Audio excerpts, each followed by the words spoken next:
Hey everyone, what is going on? It's Wilson Bang, co-founder of YesInsights, and I want to make a quick video on how to convert users in your drip email campaigns. Okay, so you're probably one of these product creators, or you're running a SaaS product like how I am right now, as well as I was before. I've ran info products before, I've sold courses, and most of the time you need to create these things. Like on the left, there's a lead magnet where you offer a free ebook. And then what happens is that the user will go into a drip email campaign, or they sign up for a free trial. And then during that 14-day or 7-day free trial that you offer them, you want to educate them as much as possible and then try to convince them into turning into a paying user, right? So with the ebook, you will try to send more and more emails of your latest blog posts, etc. Educate them, convince them that you are the expert in this field and that your product works and that they need to buy it. And then hopefully you will be able to convert them into a paying user or a customer that will hopefully stay forever or come back and keep buying products, right?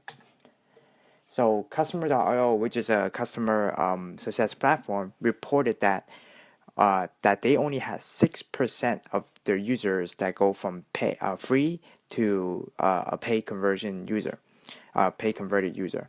So that means that out of 100 users, only 6 of them will actually convert to being a paid user. And that's actually considered pretty good for the SaaS product, especially if you're offering like a freemium. It's very hard, especially when you get a lot of signups and then you grow a lot of brand awareness, to actually turn a very high percentage of users to go from trial to being paid. So there's a lot involved. There's a lot of A/B testing, a lot of email copy, a lot of talking to user, just a lot of messing around until you kind of figure out that sweet spot. And 6% is already considered pretty good. It was originally 3% for them, and after a bunch of different tests, like price change, trial change, and of course the email copy is super important in how well you engage with your customers, how well you provide value for them throughout the trial. Makes a very big difference. But they were able to turn it from 3% to 6%, which is pretty good. But like for somebody that's, let's say they're getting like 0.5% or they're getting 1 or 2%, how can we do better? Well, one of the things that you can always do is like what every successful entrepreneur will tell you: talk to your customer, listen to your customers. But a lot of people, they always go like, hey, I don't have enough time. I know, I say that all the time too. You're too busy hustling, you're too busy focusing on the other aspects of business. I understand that. But that's why you can use these things called inline surveys or one-click surveys. They're pretty much surveys that blend exactly in any email platform. Like this one right here, we integrated directly in Intercom, so we can just paste in a simple survey into Intercom and you can get responses that way. Then you can log into a dashboard, view all the results, export it, analyze it, do whatever you need, right? This is the welcome email that we use at YesInsights to kind of greet the person when they sign up for the trial. And this is my co-founder introducing himself. Hi, I'm Lenny. I'm one of the co-founders at YesInsight, and I want to thank you for signing up, right? We give them a little story about why we created it, and then we will say that if you have a second, we'd like to know the biggest question that keeps you awake at night, right? So we ask them these 4 questions. This question right here, and then we give them 4 responses for them to pick. And all we say is that, thank you. And if you have any questions about getting started, just reply to this email. We'll point you in the right direction free of charge. So we're being super nice and we're trying to engage with them as early as possible by asking them these questions. And this is a great way to, get things started. This, by the way, that email goes directly into Intercom, so they actually see it as a pop-up widget as well as they receive an email physically with the same question and the response part. So what's the main advantages of that type of survey? One, it feels like a natural part of your email content. Like you saw how it blended in directly. So these are one-click surveys. All you have to do is just create a survey. It takes less than a minute, and then you just paste it in. It blends in with any type of platform. It could be ConvertKit, it could be Infusionsoft, HubSpot, Outreach.io if you're using it for sales. We integrate with a ton. And YesInsights, our platform integrates with almost everything, even Zapier right now. So it's a native embed that will just pretty much match the platform. The second thing is that customers can respond painlessly with one click. So think about it. If you put yourself in your customer's shoes, you don't want to do too much, right? You see like one of these questions that you always get, like for example, I work at this co-working space sometime, and I always get these emails from them. They're like, oh, can you take this, this survey and you have to click on this external link. So, and then it goes to like another site, then you have to fill out some long crap, and I just don't want to do it, right? You just get annoyed.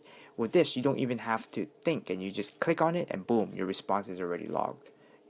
How good is that, right? You don't have to send any extra emails asking for leads to take a survey. So it's already all done right there. This is a triggered email. It comes directly within Intercom or whatever your drip service is. This could be MailChimp, it could be Aweber. We integrate with all of those. So all you have to do is paste it in, set it as one of those auto ones, and boom, you're good to go. So what are the results from us doing it? We increased the conversion from trial to paid. We tested both. In the beginning, we didn't have any. We just wanted to test it, even though we were eating our own dog food. And we noticed a big increase in conversions from trial to paid when we started implementing it.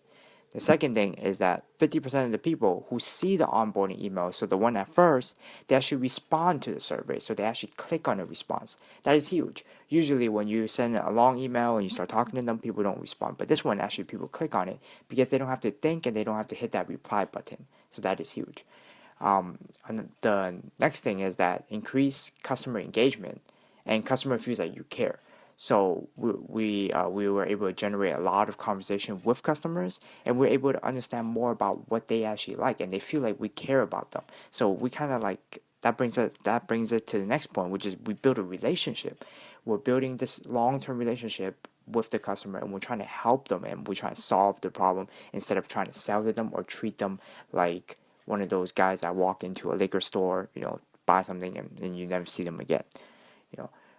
The most important thing is that we were able to gain valuable insights on the customer's interests and behavior. So we're able to ask them questions like, what features you want to see, what else can we do to make the experience better, or what other questions do you have?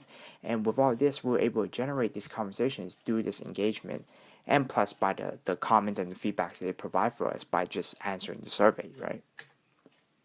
So here's 5 questions that you need in your drip emails. These aren't necessarily like must-have questions that I'm going to be bringing up, but it's good to have them. So I'll go through them right now. So the first one is, what is your single biggest challenge you are struggling with? The goal here is to kind of segment your leads into a few different buckets by asking this question, right? So you'll be able to find out what they're looking to get out of your platform. For example, like for us, we know we're solving the pain point of customer feedback.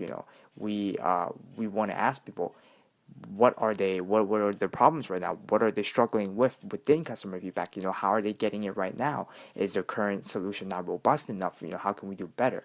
So this is one of the great ways for us to kind of obtain that information, and I think this is a really great starting point for like your first or second email. Second question is, how are you enjoying our trial or course so far? So if you're somebody that's offering a SaaS product, then you might want to check in with them, like maybe on the third email or something, and just making sure that they're doing okay. We see a lot of people doing this manually, or just sending drip emails through like Intercom, but it's much easier to be able to just log the response by asking this within like a survey, right? Because you could give them a couple options for the responses, and they could just click on it instead of actually like typing and replying. But even after they click on it, we actually have a custom landing page where they can type in more comments so you can understand more about them. This is actually a really good question. So for example, you're offering a course, like a digital product, and you're trying to lead them from a 7-day drip email into selling them the course. You want to make sure that the information that you're providing them throughout those 7 days is valuable for them. So you want to ask them like, hey, how are you enjoying this 7-day free podcast course that we teach? Like for example, Johnny Dumas runs this Podcast of Paradise, where he teaches you how to create your own podcast, and then by the end of the 7 days, he offers you the whole package for you to buy and join the whole community, right? So midway, you probably want to check in and ask them, how are you enjoying the course so far? How's your experience? Third is, what's the single biggest reason why you haven't bought or subscribed yet? So this is something you want to send probably after, like, let's say somebody adds something to the cart, or they try to check out from your site, or they just never bought, or they signed up but never came back. These are like this is one of the questions that you probably want to ask after that, like maybe after like 2 weeks, or after you attempted to sell to them pretty much, and see if and they still haven't converted, so they've probably been a free user forever, then you probably want to ask them, how come you haven't bought yet? Maybe it's because they don't need an upgraded plan, or maybe just because they didn't find value in your product. And then that's when you want to be able to dig into the loopholes, dig into the funnel, and see, okay, what else can I do to make it better, right? What topic would you like to learn next? So this is really good, this is pretty good for post sales, actually. I think, for example, like back to Johnny Dumas's Podcaster Paradise as an example, he teaches you how to make your own podcast. He gives you a ton of value, do the 7-day drip email thing, and then let's say you do buy the course, right? After you go on the course, you visit community, you're into it, then you probably want to ask them, what would you like to learn about next? Is it still in the podcast field, or do you want to learn something else? So that way you know what to build, and you can continue generating revenue and keep your business alive while providing great value for your customers, right? Oh, I missed one very important point, is that with this, you can kind of ask them what features they want as well, instead of just doing topics. So I used the course as an example, but for example, if you're like running a SaaS product, you might want to ask them what feature you want to see next. And then if you survey enough people, let's say there's 100 people and that you send a survey to, and 60 of them recommends the same feature and wants to see the same feature, then go ahead and build it, right? You only want to build it when you really have a need for it, and you know it can solve a majority of the problem. So you build it, and then what you do is that you reach out to those people that answer that question with that response, and tell them, hey, you asked for this feature, we built it. We did this exactly with NPS. We had people requesting NPS, so what did? We built it, we took the names down, and we wrote a blog post about it, as well as we send them an email. Surprise them. That's the ultimate trick. Last one is, how likely are you to recommend us to a friend and colleague? This is probably one of those NPS questions. So that represents Net Promoter Score, which is a score between 1 to 10. 10 being the highest, meaning that people they really love your product. So you can create an NPS survey within YesInsights. You can create the one-click survey that I showed you earlier, or you can create an NPS survey. And this is very, very good for measuring what people actually think about your product. This might not be as good if you only have like maybe 10 or 20 customers, but if you're selling like an e-commerce site, you're selling a product, or you're selling something where you're offering like a lot of freemium and there's a lot of users, it's very important to understand what the majority of your users are scoring you on. Are they going to recommend a friend? And of course, this is probably one of those psychological things where you can kind of say like, okay, you answered with a 10, so I know you love our product. Can you actually really recommend to a friend now? And that's when you can use like one of our auto follow-up features and send out an auto email to with like a referral code or a discount code, and kind of do an upsell like that, right? So the best practice for sending this last question is probably a while after they use your product, right? Probably like maybe 2 months, 3 months down the line, and you see that they're still actively using it. This is the time where you want to send this question out, and you want to hope for them to actually answer like a 10, and then hopefully send out an auto follow-up email with a referral code so that they can refer their buddies onto the platform, and you just obtain another customer. So if you're looking to create surveys like this, whether it's the NPS or the one-click survey, visit YesInsights, yesinsights.com. It's very simple. You create an account, you log in your platform, and you click create survey. Then you see the screen on the left where you fill out the survey name, survey question, the responses, and then you get to set your options. Like for example, if you want to receive notification in Slack, you want to set up the auto follow-up email that I mentioned earlier to offer rewards or discounts, you can do that. And then it will prompt you to a screen that will ask you for your email service provider, or whatever you're using, whichever platform. For this one, we chose Drip. And then what happens is like this is a survey that we created. So it's very simple. All you have to do is literally just click it once, and it'll auto copy. And then you go into your platform. In this case, we're using Drip, so we just paste it in right there on the bottom, and boom, that's it. You can just send it and people can click on it. It's really that simple, and you can start going to your dashboard and seeing replies right away or instant customer feedback. Well, thank you for listening. I'm Wilson again, and you can follow me on Twitter at WilsonPeng8 or on Snapchat at WilsonPeng8 as well. Check out YesInsights.com if you're looking for one-click surveys or NPS surveys. All right, talk to you guys soon.